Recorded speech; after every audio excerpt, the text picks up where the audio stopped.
Okay, we are live. Here comes the intro. You're listening to the Grow Clinton podcast. Grow Clinton is a 501c6 nonprofit economic community development and tourism organization based in Clinton, Iowa. For more information, visit growclinton.com. Again, that's growclinton.com. Now, back to the show.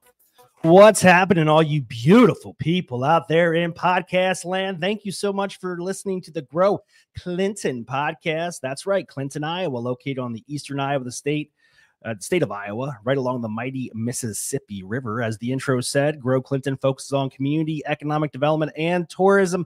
As always, I am your host, Andy Sokolovich from Grow Clinton, joined by Jenny Home from our office. Jenny, what's happening? I'm getting all psyched up. You know why? All psyched up? I'm psyched up. Why? Because tomorrow's Friday? No, because we have Biz After 5 tonight.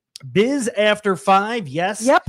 If you are a member or you're interested in becoming a member of Grow Clinton and you just want to network with some other business owners, you can come on out to the George Curtis Mansion. Yes. On the 400 block of 5th Avenue 420. South. And it's really cool. It's an old historic lumber baron mansion, and they left the inside pretty much the same as it was when the lumber barons lived there. Really nice. Gorgeous. The Clinton Women's Club maintain it. They do a phenomenal job. Mm-hmm. I'm pretty sure the place is haunted. So that's a plus as well. We did if you're into that type of stuff. We did a murder mystery there. Remember that? Yes. Okay. And didn't you feel like it was 20s theme? And didn't you feel like you could see people in those outfits at that place during the 20s? That was so weird. Yeah, that was crazy. So cool. And I love that mansion. Our director of tourism and placemaking at the time, Leslie, wrote the script for the murder mystery. She did a phenomenal job. Who was the murderer? I have no idea. It was you. Oh, that's right. It was me.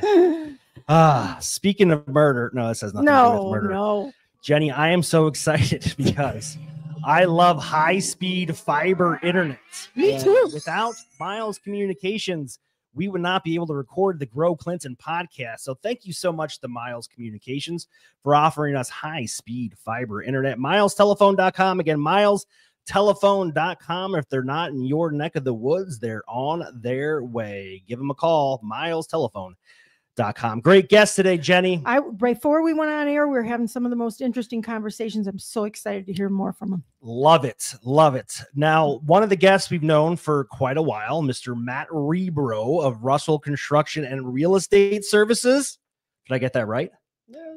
Russell Commercial Construction and Real Estate Services. We're not that complicated. We just try to keep it simple. I always just say Russell. Okay. Russell. That's right. Honestly, Russell. and we did intentionally change it to Russell sometime in the last 8-10 years because it does span a variety of services we offer. But and Matt is joined by Nicole Kreeger.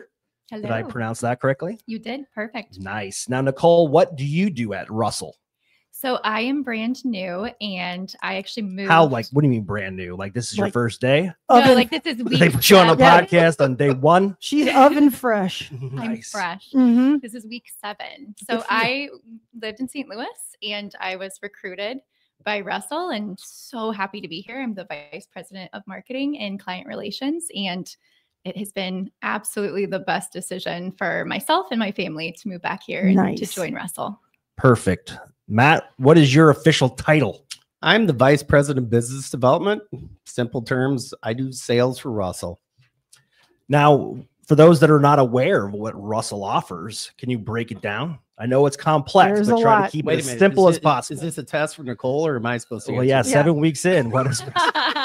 You will be graded. Jim's listening. Hi, Jim. Hopefully, Jim. Hi, Jim. Yeah. No, Russell was founded 42 years ago, and it started as a general contractor, design, build, and construction management firm, and started in the Quad Cities, still headquartered in the Quad Cities.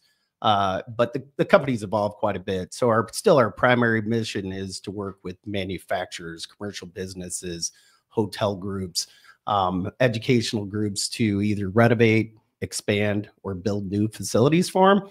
But the change in the company name from Russell Construction to Russell has a lot to do with the fact that we leaned into real estate development services. So if a organization needs help figuring out where's the next ideal spot for a new branch bank, or where do we want to put a hotel, or where do we want to put our new distribution facility, we can help in that regard. On the flip side, we will go at risk, and we will go and put spec buildings up. We will work with the federal government and find spots to put Veterans Administration clinics all around the country. We're doing one down in Beaumont, Texas, of all places. So, we've really expanded. At the end of the day, those services expanded to help eventually feed the construction arm that we collectively work on and try to make sure that clients are absolutely satisfied with the experience. Is it right that you do facilities management too? We do facilities management. There's a facility, black and white, in the Quad Cities. It used to be the Caterpillar plant in Mount Joy. Right. Russell bought that property in the last year, I believe. And now we do run that. And with that purchase came a bunch of tenants that came with that. So we are responsible, soup to nuts, for making sure that our tenants are happy with the space they're in. Wow. That's a lot of that. There's so many different things that you do, so many different projects, so many different types of projects. I mean, Nicole, what was it that attracted you to Russell? Well, I was in the construction industry to begin with. So I love construction. I think it's so fascinating to see how communities are built and to really have that deep appreciation of how much work and time from people go into building the things that we can very easily take for granted. What attracted me to Russell, though, was they are a 100% values-led company, family-owned. In a very short time will be actually woman-owned. Mm-hmm. And I think that is just really inspiring from where I come from and where I've been. And when you look at their mission statement, when you look at their core values, you walk in the door and you realize that everyone actually embodies and lives them. And that's exactly where I wanted to be. That's cool. No, Jim did a great job building that company. And now his daughter, Caitlin, is coming in, and she is wicked smart, and she's kind of a little bit intimidating. I'm not gonna lie. For me, like the first time I met her, I like shook her hand like it was royalty. I mean, but she is very approachable and down to earth. She does a great job, and I'm excited to see what her plans are for the future of the company. And being a woman-owned small business too opens up a lot of government contracting opportunities for Russell. I'm very familiar with that. We work with the SBA closely here at Grow Clinton, helping woman-owned small businesses tap into some of that SBA 8A program, so they can seek some federal funding to go out there and bid on large federal projects. Correct. So kudos for you guys. That's a very smart move. So Nicole, now that you're 7 weeks deep into the marketing role, yes, what type of marketing are you focused on? Is it outbound type stuff? Are you working on the social media presence? Is it putting together like one sheets and like stuff regarding your capability statements? What is it all about? This is a great question. Thank you for asking. I view marketing, there's so many different words, but when I really think about it, what I was hired to do was strategically think through branding, which is just awareness, marketing, which is those tactics that you use in order to have lead generation or have a certain goal in mind. And then thirdly, communications. So for me, it's really about figuring out the essence of Russell and making sure that our internal communications match so that we're fostering the right culture within, so that we're recruiting and retaining the people that live our mission, live our values. But then, and that's really branding too, because that's the people, that's exactly who we want our external clients to view us as, because at the end of the day, it's not a plan that builds a building, it's people that build a building. Right. And so that leadership is so important. So for me, marketing is more of the strategic arm of how are we going to have the culture internally thrive and then take that culture, the services, the expertise, and make sure that we're getting in front of the right clients, getting the right people to know about the Russell name, and then really put lots of leads into the funnel and then pass them over to my friend Matt. That's right. And that's a huge job because you cover so many states. I mean, it's not just the Midwest, isn't it? Something like 35 states, 34 Russell's states. worked, I believe, in 34 different states. I think right now we're active in 15 different states. Wow. But our bread and butter we still want everybody to sleep in their beds most nights. Yeah. And because it's tough. We may be talking to somebody that wants us to do a project somewhere. It's easy for me to shake a hand one day, but when they say, we just had a conversation coming up here today, we may go look at a project in Brookings, South Dakota.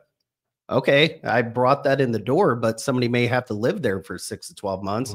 And how does that impact their personal life? Wow. And we're very cognizant that that is a challenge. Now, Matt, you alluded to the boomerang effect.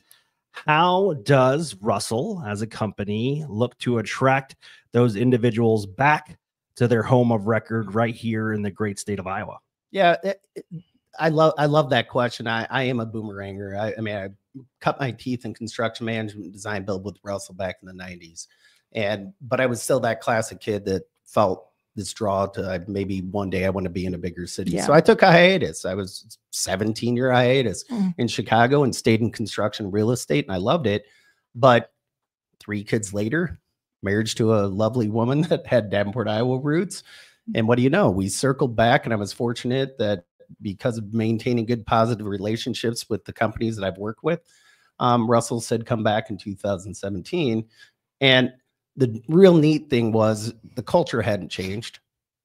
The approach to constant improvement hadn't changed. The work hard, play hard hadn't changed, but the company had really grown up. Individuals that had been at larger organizations maybe brought some of that perspective back to Russell. It has been a tremendous boon for the company, and it's the company's, I say it, we've grown up. And when I was with Russell in the 90s, we might've built 60 to 70 million in projects a year, which is respectable. This year, I think we're projected at 500 million this year, and we have goals to be at 700 million. And so what is to answer the question about the recruitment side is, again, the core values have remained. It's a place that respects people and says, we understand that you got a work life and a personal life. That probably is one of the things that has gotten better. Even though it was good back in the 90s, it's only gotten better because you can't outsource swinging a hammer. And so we're only as successful as the people that we assign to projects that are working with our clients. So if they have a good work-life balance, then our clients are going to be happy. Yeah. And so draw that out a little bit further, Andy. We have one of the best workplaces in the region. We have expanded and gone into St. Louis, Kansas City, and recently we just bought a company in Springfield, Missouri. The reason I bring that up, we need people to have opportunities to grow. And so I think even though we may hire somebody out of Iowa State and they want to go to the big city of Kansas City for a period of time, maybe life circumstances change and eventually they have an opportunity to come back to Davenport. Yeah, great. Now, Nicole, one of your jobs, I'm sure, as a marketer is to be able to connect students with careers and help them identify that the pathway to construction can be very satisfying and financially lucrative if they know what they're doing. So how do you connect those students with jobs in the trades so that you can support the growth of a construction company? That's another great question. And honestly, just a big issue that the construction industry faces, which is we're about to have a shortage in that skilled labor. And if you would have asked me when I was in college if I was going to have a career in construction, I probably would have said, no, probably not. Like I didn't see that in my future, but circumstance happened and I was fortunate enough to land in that industry. And I think that's the really interesting part is I don't think that the construction industry has the brand that it deserves to have.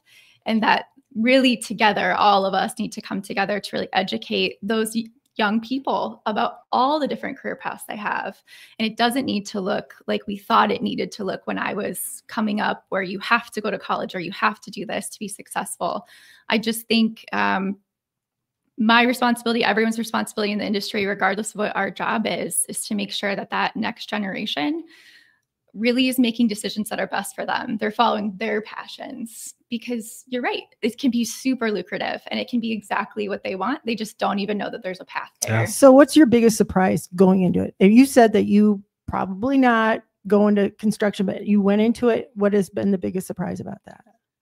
How much deep appreciation I have when I flip on a light switch. Okay. You know, how much deep appreciation I get have it. And it actually works. Yeah, it works. Yeah, it works. works. You just learn of the things that maybe, and shame on me, I just didn't I took them for granted. And then all of a sudden you get into construction and you see that incredible underground network and and then how you build a building and the foundation. And you realize very quickly that this is such a part of our community, and that is something that will never go away. We will always want to continue to build. We will always have a new technology. The next fiber will come along, and we'll need people to build the infrastructure for us so that no matter where I am, my cell phone works and I can Google some fun fact with my friends. And I think that that was in my soul. It just transformed the way I looked at everything. And I just got the construction bug. I think it's the people in the field who are building these things for all of us. I just am nothing but grateful because we get to live in this wonderful world of technology and climate controlled environments. And it's because of their work. Yeah. But when you look at, we're talking about a little bit about construction here, but even in your town here with Seth and Roquette, if you don't know, and if you don't take the time to pause and realize what they produce every day, if you're a soda drinker, it might be coming out of that facility. Yep. And it's kind of cool to be able to talk about that. Craft beer, dog food, caramel coloring, and everything. It's amazing. Yeah. Yeah, we have a lot of great companies. And we talk about trades. A great story is one of our investors, Jeff Beckwith, who owns Beckwith Commercial Roofing. The guy in 1982 threw a ladder in the back of his truck and started doing roofs. Yeah. And nobody wants to do that. Roofing's a very difficult thing. Tough. And he did it. And now look, he's got a pretty awesome business. He made it work. If you follow him on Facebook, he's not just hanging around. He's going on big trips and stuff. And he earned that. He did. But he built an amazing company by applying the knowledge he had from his own trade development in roofing. So, he's a great guy too. I mean, the that construction industry is the same. So, right. So what exactly now, one of the cool things that I have learned being in economic development and surrounding myself with people in the construction agencies, I now know what front-end engineering design study is. I know what a change order is. I know what construction management is. I know what build to suit means. Nice. So all these things that I just listed off, what is the core focus at Russell? Is it everything? Are you construction management? Do you sub out stuff? What does that look like? You want me to jump on that? I'll chime in. I'll give color commentary. So at the end of the day, we want to build buildings or renovate buildings. We see the biggest value is when a construction firm, and I'm just going to say generically, a construction firm that wears the construction management hat, design build hat, is when they can get involved with the client when they have an idea. Yesterday, 2 days ago, we were down in a small town in Illinois that was talking about a 200,000 square foot expansion. And on a napkin, they've got sketched out approximately what they want to do. So there's an idea. But you have to put schedules, cost, all the programming, the guts of the building, so to speak, into it to come up with an overall master budget. Traditionally, years ago, architect, engineer would design it. They'd get it to a point where the owner says, yes, I like the design. And then they would go out and try to figure out what's going to cost. We've flipped the script, so to speak. We love our design partners, but earlier on, a construction firm that can say, hey, did you consider this type of exterior wall instead of the one you have designed? We can get it done quicker and it's going to save you $2 a square foot. What do you think, Mr. and Mrs. Owner? Do you like the alternative? So our job is to essentially put an a la carte of options, proven options with costs that they can rely upon to make informed decisions. So by the time you finish the drawings, we don't have a oh heck moment that's over budget and we can't build this. It's risk control. At the end of the day, it's risk control. And that's appreciated too. I mean, people who come to you, a lot of them, this is their dream and they've been waiting to do this forever. And not, you don't want to kill their dream by making it complicated and unpleasant or if anything like that. That's a huge ask. It really can be an enjoyable process if you do it right. And we as construction professionals would just say to our design friends out there, we're not here to make your life challenging. We're here to just provide input so that the owners ultimately can make an informed decision and actually have a project built. And be so happy at the end. It can be enjoyable. Yeah. I promise it can be. Yep. Yeah. And I've learned the nasty words of change order. Nobody wants to hear that. Explain it. Explain what change order that means. You pivot. There was probably a mistake made in the planning part, or there was something that was overlooked. And now you're having to modify the plan moving forward, which usually ends up in an additional cost for the project. Yes. Nobody wants to do that. So, No. yeah, very interesting. So let's talk a little bit about construction as a storytelling. So where the environment within the construction industry may just be perceived as putting up buildings, there's actually a strong sense of art, culture, and you put in here human experience. Does anybody want to dive into that? Nicole, Matt? Yeah, I would love to. And then Matt, feel free to chime in. sure. But I think we've all realized that we probably spend more time in our work environment than we probably do in our house. Mhm. And that matters. And every company wants to retain the best people. And I think every company wants to have their people be as productive as possible. And there's a lot more of psychology that goes into that. And there's a lot more of thinking about the human experience that really affects, at the end of the day, the bottom line. And so I think I love this sort of new movement of really thinking about those things and partnering with construction companies that have that mind to them, because Russell has seen so many things because of the experience. That sort of wisdom is so important as we move forward and people figure out what they need from their next building. But then the art part too. So of course I love marketing and branding. And I think you can walk into a building and you can get a sense of culture. And it's not just like what's on the wall. It's almost like that whole package of what the building looks like and the materials that were picked and lighting and all these little things that obviously construction companies are well versed in. But if you can really figure out how to package them together and get that essence and have a company that cares about really showcasing your brand. It's like drawing together all the details to make one message, and that's Jenny, have you ever been to 100%. the Russell headquarters? no, I haven't. You need to go and All visit. right, I 'Cause will. What Open invite. Thank Nicole you. just said, they nailed it. Like they really did. Your headquarters building is so cool. Agreed. I want to absolutely love go. it. Your old one was cool too, but the new one's actually much Yeah. better. And at the end of the day, we're in a corporate office space, and it was designed intentionally to make people happy to be there and productive. Cool. Natural daylighting. I mean, there's statistics out there and facts out there that just helps people be better Yep. In that space. But in the education space, there's environmental design issues that help improve test scores if it's designed properly. We're not architects, but through sustainable design initiatives, test scores are better, retention scores are better. There's even ICSE, the International Council for Shopping Centers, that has statistics out there that people will spend more money in space if it's designed a certain way. So those are things as a construction firm we need to be cognizant of as we're talking to a client about their maybe one-time project they ever do, Right. or if it's the 10th project they've done, to say, is this building going to perform the way that makes your people happy and your guests that come in happy?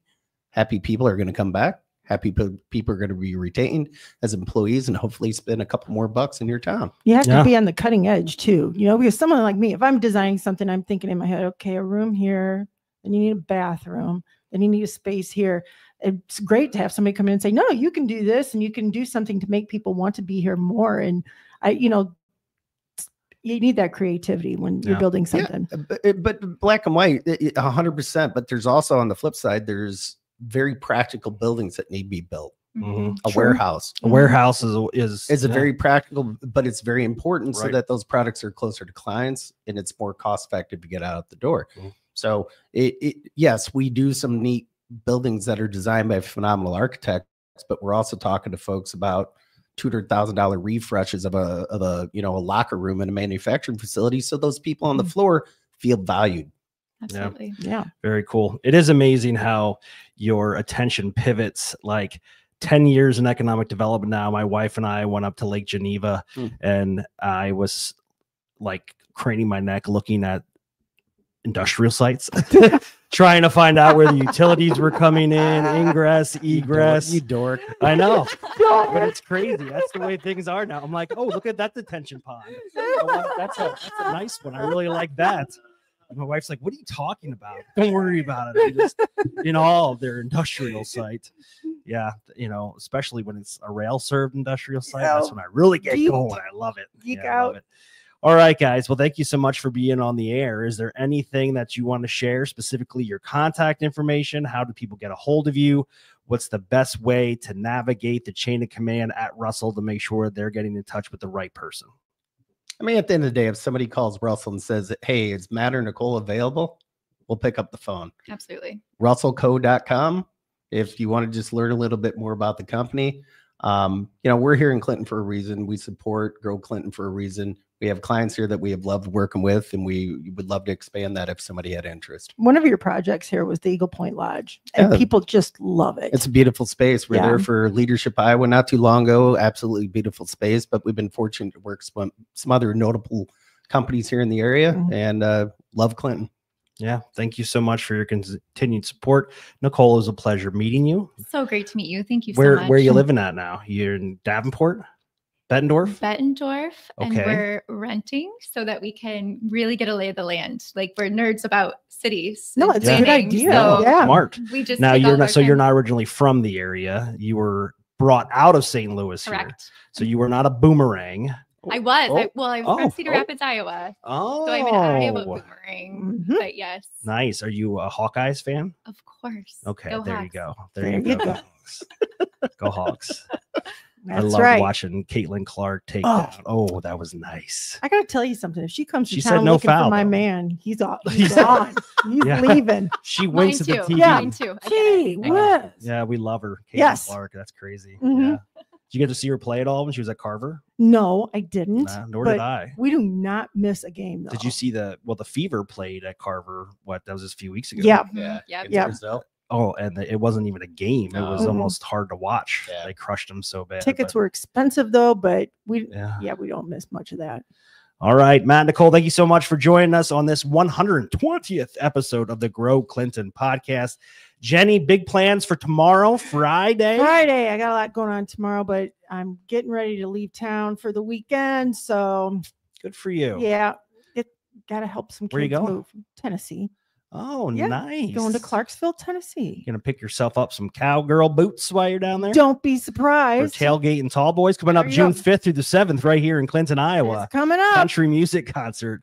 Buy your tickets at tailgateandtallboys.com. All right, everybody. Good job. My name's Andy Sokolovich. I just want to say thank you to Miles Communications one more time for powering the Grow Clinton podcast. Until next time, folks, stay classy. We'll talk to you soon. See ya. Thank you for listening to the Grow Clinton podcast. Be sure to subscribe and follow us on all your socials. Until next time, see ya.